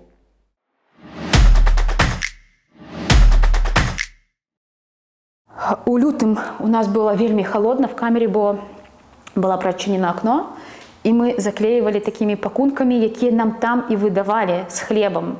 А пакункі, яны празрыстыя, і там напісана чырвонымі літрамі, абведзены белым колерам. Ну, то есть кшталту БЧБ атрымліваецца. І мы просто вось все, што можна было на ноч задзелавалі, каб быў не дуло ночью, щоб не забалець. Вось, не захварэць. І Врублевскі пачаў на нас кшталту такога, мол, паглядзіце, у вас тут БЧБ, што гэта такое, што вы такое нарабілі. Мы кажам, пачакайце, у нас хлеб, які вы выдаеце нам. У выніку нам нейкі час, пэўны час сталі выдаваць хлеб без пакункаў. Ну, тыя пакункі забралі без пакунка. Мы пачалі скарыцца вельмі моцна, і нас потым у іншую камеру перевялі. 9 траўня на дзень перамогі, калі з партрэтам таты выйшлі.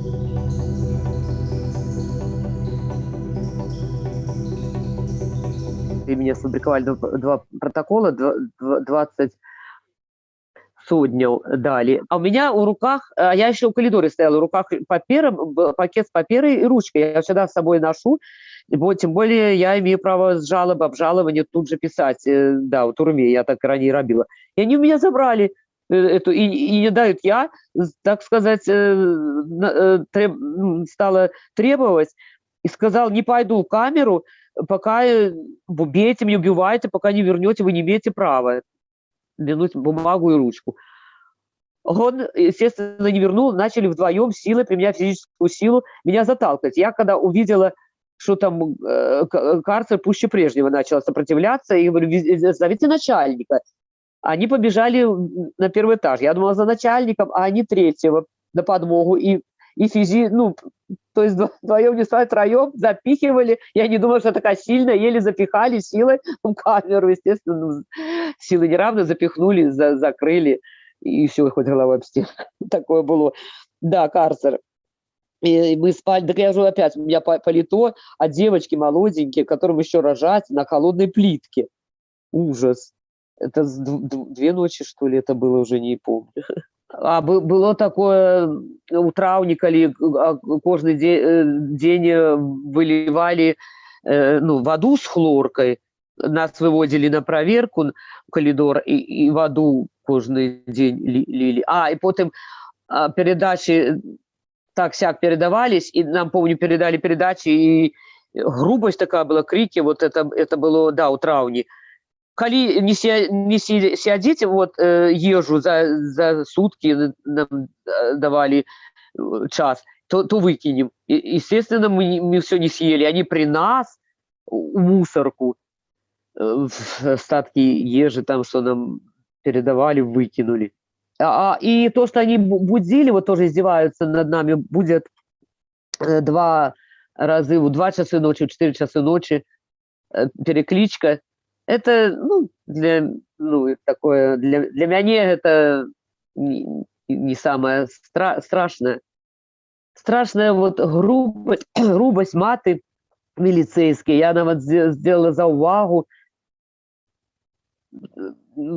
попросила, менее хотя бы ругаться, что там мат за матом один день таки был. Молодые такие, и матерятся между собой. Я сделала заувагу, так на меня такі мат паліўся, такія абразы, і на ты, главное, на ты, і он мне там у сыновья годится, мне 60 годов, и вот так вот на ты, и гусыня, и маты. Стой, типа, гусыня, на е. И нельзя материться, это же административное правонарушение, так и надо им сказать. И же закон, вы же свой, иногда я кажу, закон свой же порушаете. Вот висит у камеры, паперка, что положено. И постельное, и душ, и прогулки. То есть вы, то бок, свое же порушаете, а ее же порядок, есть закон. И они эхом так, закон. Меня это совершенно не удивляет. И я знаю откуда. Человек просто так устроен. Человек так устроен, что вот мы очень часто обращаем внимание на то, что дети очень жестокие. Казалось бы, мы считаем их безгрешными, да, они еще не успели натворить дел, но, по сути, они очень жестокие. Почему? Потому что они еще не прошли этот путь социализации, ну, оккультуривание, да, то есть они еще не в состоянии себя контролировать. Человек растет, и он превращается в человека. Но в нем очень много биологического, которое, ну, скажем, наверное, обостряется, когда социальные возможности появляются. Ну, вот когда появляется безнаказанность. Да? То есть когда можно это делать и знать, что ничего тебе за это не будет. Когда люди видят, что если они не нарушают закон, а вокруг них все подряд нарушают, причем им же от этого становится лучше, благодаря этим нарушениям они богатеют, они могут себе позволить то, знаете, человек, в котором слаб вот этот стержень, ну, можно его назвать совестью, да, какими-то такими вещами, которые, ну, он уже в силу, ну, не знаю, чего-то сформированного в нем, он уже не будет приступать. Вот очень многие ломаются об этом. После войны, после Бучи, после Ирпеня, после Гостомеля я понял, что основная причина вот этой жестокости – это безнаказанность. Вот когда человек чувствует свою безнаказанность абсолютную и где-то даже анонимность, вот как только на силовике появляется маска, и он понимает, что ему ничего не будет за то, что он избивает, пытает, калечит и насилует людей, в людях пробуждается вот эта жестокость абсолютная. Наше общество построено на насилии. У нас было даже не лет, а много веков насилия, узаконенного насилия. Оно было позволительно и часто даже стимулировалось. Вот этот метод кнута и пряника, он используется повсеместно, в том числе в семьях, в детском саду, в школе. Наказаний никого не делают лучше. Наказания разрушают человека, наказания травмируют человека. Поэтому нужно избегать этого. И люди, которые служат в органах, они часто сами выросли в жестком насилии, в жестком абьюзе. И они справляются со своими психологическими травмами через идентификацию с агрессором. Они находят такие позиции, в которых они чувствуют власть и силу. И мстят. Мстят тем людям, которые когда-то их наказывали, которые делали им больно, но не им напрямую, а другим людям.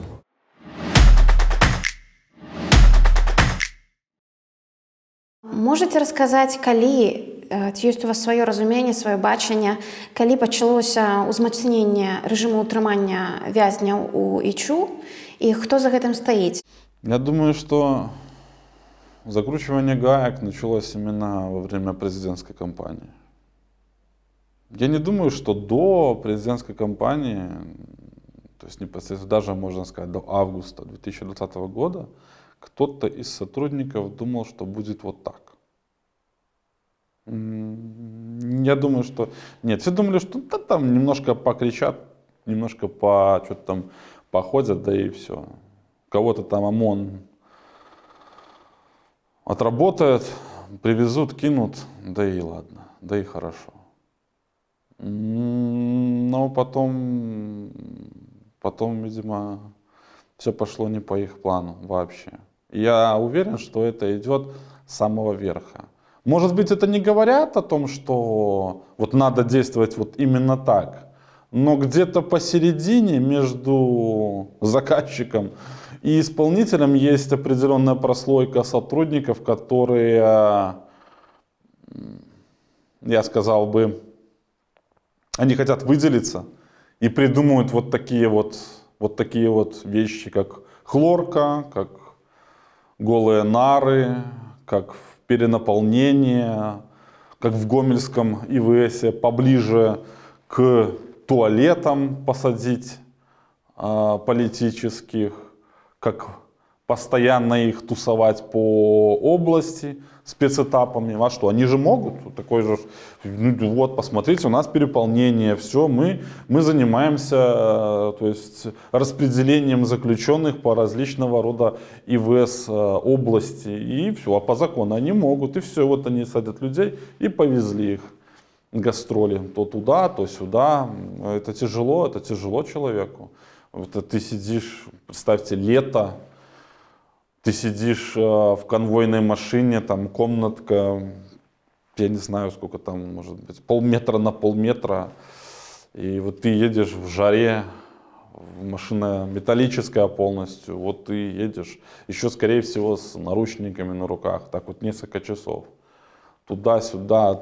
Ты приезжаешь, а тебе говорят, там, а все, ты обед пропустил, ты у нас не вписан, на тебя нету еды, вот и все, и ты сидишь сутки, например, без еды. А главное, все по закону, потому что сотрудники ВС рано утром звонят и говорят, что, например, там в ВС содержится 56 человек, и тебе привозят 56 порций, а вот новый поступивший, ну все, извините. И куда бы ты ни жаловался, что бы ты ни писал, без толку. Все будет по закону. А на следующий день тебя могут с утра опять отправить спецэтапом куда-то в другое место. И ты вновь пропускаешь еду, и вновь все по закону. И это давление. Я уверен, что это кто-то по центру это придумал, и тот, кто сверху, этому очень обрадовался. Вот такому вот такой самодеятельности. Да, инициативе. А снизу исполняют обычные сержанты, которым тоже без большого удовольствия сидеть там, у тебя сегодня выходной, а в голову начальника выстрелило, что надо человека, вот этих 3 политзаключенных, там, ну не политарестантов, административников, там, повозить по области. То они же тоже без большого желания. Ну, садят, везут, они же ничего не могут сказать. Они люди маленькие. Як вы думаеце, чаму супрацоўнікі ІЧУ, ведаючы, што гэта незаконна, стварэнне такіх умоваў незаконна, яны ж ведаюць, як павінна быць, што мусіць належаць чалавеку. Чаму яны гэта робяць? Яны ж разумеюць, што гэта іх рукамі праводзяць вось гэтую незаконную палітыку. Ну, потому что приказ для них выше закона. Да и опять-таки, закон, откуда они его знают? Они же не учатся в академии, они никак не прогрессируют. Они вот отучились 3 месяца в учебном центре. Там, 3 месяца назад ты был там Ваней, который ходил там с друзьями в подворотне пиво пил и пытался спрятаться от этих милиционеров. Потом тебе в голову стрельнуло: опа, а почему бы не пойти там, в милицию? И вот через 3 месяца ты такой же милиционер, от которого очередной Ваня прячется. Они не знают, а тебя в учебном центре не учат, что такое. Тебе так в основном объясняют, что вот это там административный кодекс, и там есть вот такие-то статьи, а есть там уголовный кодекс, а есть там ПИКУАП, а есть УПК. И вот тебе не объясняют, что такое закон. Тебе просто объясняют, что есть приказ. А потом ты начинаешь схватывать, что, в общем-то, тебя приказ выше закона в милиции.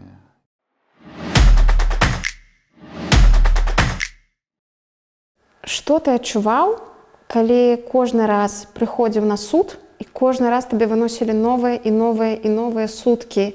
Поначалу логически все это обосновывал, типа, наверное, хотели побольше наказать, наверное, посидим сейчас там не 30, а 45 суток. А, не, вначале думал, что не хотят после к 9 августа выпускать, потом к 16, потом подумал, наверное, 45, потом, наверное, 60. Вот когда после 60 мне принесли, я думал, все, наверное, до Нового года, потому что там репостов этих, на год реально. Что ты тогда с собой взял на другую порцию отсидки? 3 трусов на мне были надеты, 4 носков примерно, 3 штанов, 2 маек, 2 байки с длинным рукавом, 1 такая теплая кофта и 1 байка, худи с капюшоном. Еще какие-то зефирки, мармеладки, зубная паста, щетка,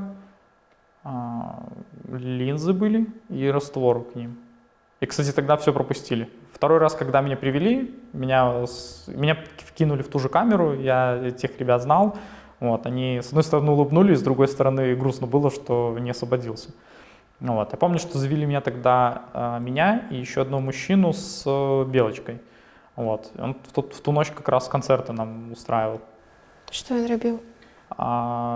Он агрессивный был, на самом деле. Он на людей кидался. Ему сказали так, типа, ты сиди вот в уголку вот здесь вот и сюда вот не приходи. Но вот он как бы на рожон прям лез. Колькі разоў за гэты час ты бачыў Настасью? Получается, утром были утренние проверки и вечерние. А через небольшую щелочку в кормушке можно было увидеть Настю. Я смотрел, наблюдал за ней. Ну и плюс слушал, называют фамилию. Мы должны были ответить имя, отчество на проверке. И вот на таких вот проверках я слушал ее имя, отчество, она слушала, соответственно, моя. Ну и можно было голоса хотя бы слышать. Яшчэ вам падселялі нейкіх незвычайных людей? Да, подселяли еще одного бездомного. Один был, в принципе, нормальный, он как бы там в уголочке сидел и не соприкасался с нами. Второй был более наглый. Он всех нас ушами беливыми заразил. У него еще много, целый букет, я уверен, был. Но в последний день я помню, что он помочился просто на пол, обмочил себе штаны полностью, его заставили постирать в хлорке. Вот, он сидел в этих трусах мокрых в углу, и потом в этот день его вывели. Вот он в этих мокрых штанах, в этих трусах выходил. Як вы вывели гэтых вошей, которыми вас позаражали? Долбили их каждый день, что нужна прожарка. Вначале сводили их, вот бездомного мужчину и второго мужчину, который белочка. Но это не помогло, они все равно нас, тем не менее, заразили. Потом долбили мы, чтобы нас вывели. Где-то на 7-е сутки нас повели на прожарку. Вот. Но это мало чем помогло. Мы просто сидели каждый день и давили ногтями. Воши, вот это меня травмировало, когда я набралась этих платяных ушей и в волосах, и платяные, вся была покусана, и тяжко отходила. Вот это для меня вот самое страшное. Также была бездомная, я так понимаю, ее часто подбрасывают к политическим. Ее звали Алла, я не знаю, как ее там дальше, но ее звали Алла. Она дружелюбная, и она была без вшей, поэтому, в принципе, все было окей. И як часто вас выводили на шпациры? Выводили один раз, когда была жара адская. Вывели, насколько я понял, чтобы мы коньки не откинули, потому что одному парню плохо стало. Самое тяжелое – это была духота, понимаете, потому что то, что связано с дыханием, это первая необходимость. Вот с чем не было проблем, так это с питанием. Хотя это тоже было очень, очень так странно у них придумано. Я об этом тоже писала в прокуратуре, потому что я считаю, что это что-то такое. Дело в том, что у них такой принцип. Пока тебя не осудили, тебя не ставят на довольствие. То есть получается, что если в камере находятся люди, которые еще не прошли суд, на них не приносят еду. Мы в первое время все были без этого, так что нам хлеб приносили и все. И то хлеб приносили, потому что кто-то был уже, по-моему, после суда. А з ежай? Самая лепшая ежа была, это калі прыязджаў Азарёнак. Калі ён здымаў сюжэт, і вось там сапраўды была ежа самая лепшая. Яшчэ была добрая ежа, калі мы для нас падселілі бамжыху, Аллу Ілінічну, она такая даволі вядомая для тых, хто сядзіць, жанчын. Вось, і калі мы аб'явілі галадоўку, дзеля таго, каб яе ад нас прыбралі, тады таксама прыносілі Алі Ілінічні добрую ежу. Там і масла было бачна, і смачнае, а да гэтага некалькі дзён нам давалі, мы прям жартавалі, што это нейкі кшталту гарбаты, да, вода просто разбавленая там з гречай.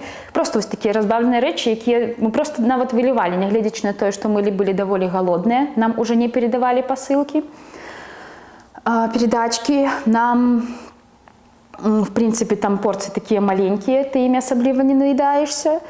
І ўсё роўна мы не маглі есць гэтыя супы, мы скардзіліся, і поэтому мы аб'явілі галадоўку. Але праз 2 дні нам передали передачки, и мы были задоволены трохи. Едой назвать это очень сложно. Содержание в прошлом году было, по-моему, 14,50 в сутки. Вот, я считаю, что за эти деньги можно кормить людей, которые отбывают наказание, более достойно, потому что варить им дешевую кашу, зачастую это сечка, И если гречка, то это гречневые хлопья, если овсянка, то она не разваренная, это просто какой-то огромный ком или какой-то клейстер, это же есть невозможно, правда, это издевательство. Чай тоже отдельная тема. Чай, это даже не чай, это просто какой-то был чай, не знаю, условно, литр чая и еще 5 литров воды. То бишь он покрашен в чай, но это вообще не чай, собственно. Чим ти займав там час? Играли в игры, в мафию, и есть контакт. Пару раз играл в нарды, там на полу было расчерченное поле, и делали из хлеба эти кости. 21 тоже на костях. Общение 90%. Иногда спал. Спать можно на полу, иногда нельзя. В зависимости от смены и проверок каких-то там. Ну и все. У нас были постоянно какие-то лекции, играли в города, помню, и вообще какие-то игры мы придумывали, разговоры.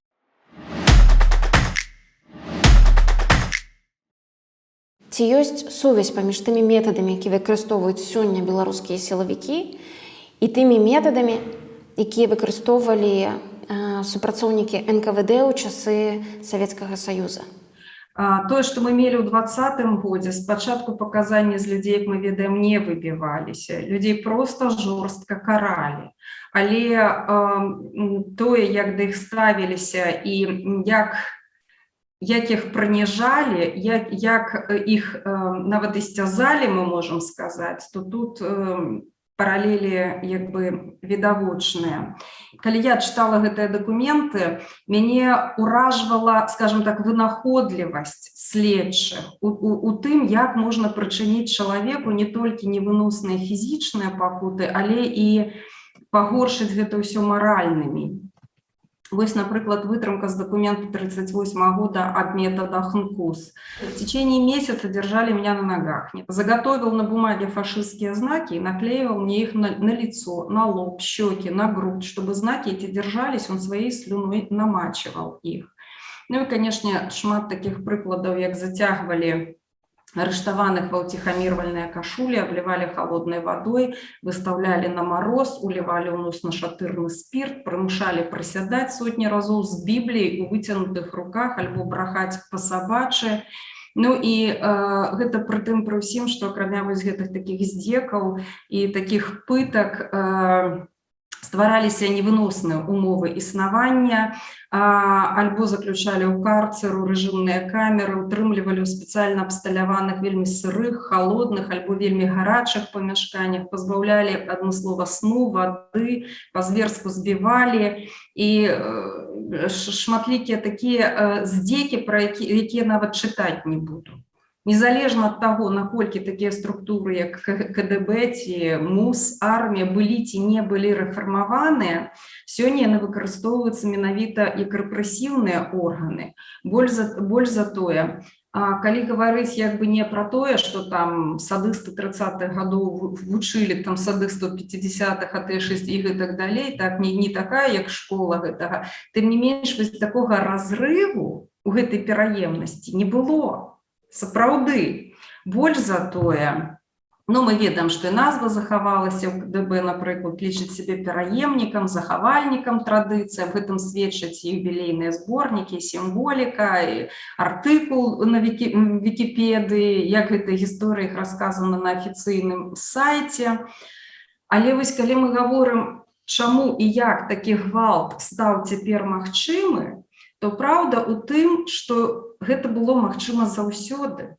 У Беларусі заўсёды адбываліся забойствы, згвалтаванні, катаванні з боку міліцыі.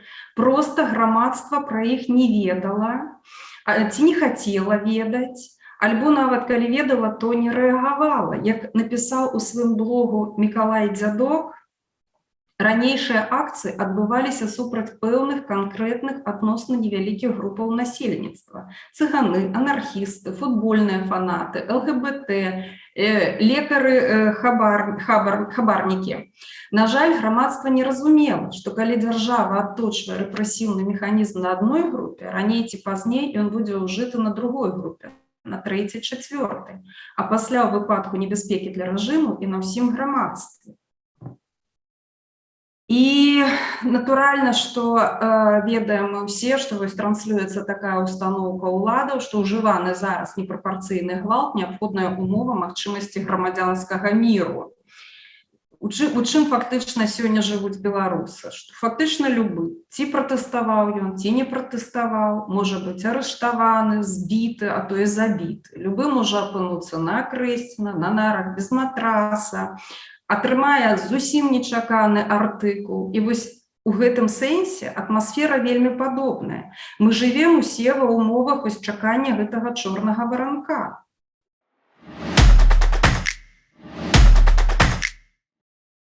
Якім павінна быць пакаранне для людзей, которые учинили такое злочинство? Ну, наказание должно быть согласно закону. То есть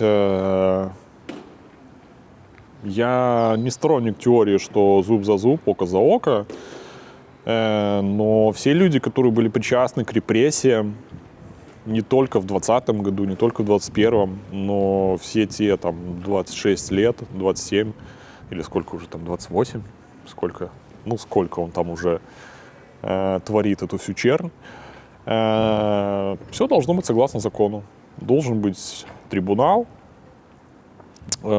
все судьи должны получить наказание согласно закону за все те приговоры, как и все там лжесвидетели, все те сотрудники, которые превышали свои полномочия и так далее, и так далее. Ну, даже если брать в рамках текущего законодательства, этого, мягко говоря, несовершенного, я думаю, там 10 минимум, но... Ну, короче, я считаю, что нормально будет наказание отсидеть по закону. Я вообще пацифистка. Я очень рада, что у нас мирный протест. Я, в общем, несмотря ни на что, на то, что мы его проиграли, я все равно за мирный протест. Я абсолютная противница смертной казни, даже для чудовищ, потому что я считаю, что принять смертную казнь – это самому стать чудовищем. То есть главная ценность – это не стать чудовищем, это остаться человеком. Но насчет люстрации, что я хочу сказать, она нужна. Якое пакаранне за такое прадугледжана для супрацоўнікаў гэтых установаў, которые ствараюць такія нелюдскія ўмовы? Ну, мінімальна гэта паводле нашага крымінальнага кодексу пакаранне за службовае злачынства, бяздзеянне ці злоўжыванне сваімі службовымі паўнамоцтвамі. Мы зараз робім усё магчымае, каб даказаць, што гэта былі злачынства супраць чалавечнасці. І тады гэта азначае, што ці праз 5 год, ці праз 10, ці праз 20 год гэтае злачынства мусяць быць пакараныя. Як вы думаеце, што можа выратаваць, змяніць нашу пенітэнцыярную сістэму у будучыні? Ну, это сложно. Наверное, ее нужно полностью пересмотреть, полностью переформатировать и брать за пример европейские страны, потому что, работая в ВВС, я много раз видел людей, которые, тюрьма никого не делает лучше, и тюрьма никого не исправляла. Она только делает людей злее, она только вырывает человека из общества и погружает его в общество совсем других людей, где он лучше не становится. Что треба зрабіць у Новой Беларусі з Акрэсціна? Я бы насамрэч зрабіла, магчыма, для кагосьці гэта будзе непрыемна, да, бо гэта якраз такі месца, дзе іх катавалі, але я бы зрабіла музей. Сапраўды, я бы зрабіла, бо гэта такі, па-першае, першае месца, дзе адбываліся самыя жахлівыя, каб людзі памяталі пра гэта і не давалі магчымасць вяртацца такім жа абставінам. То есть яны разумелі, і ад чаго гэта ўсё памяталі, ад чаго гэта ўсё пайшло, і разумелі, што больш такога ніколі зноў. Проста ніколі зноў.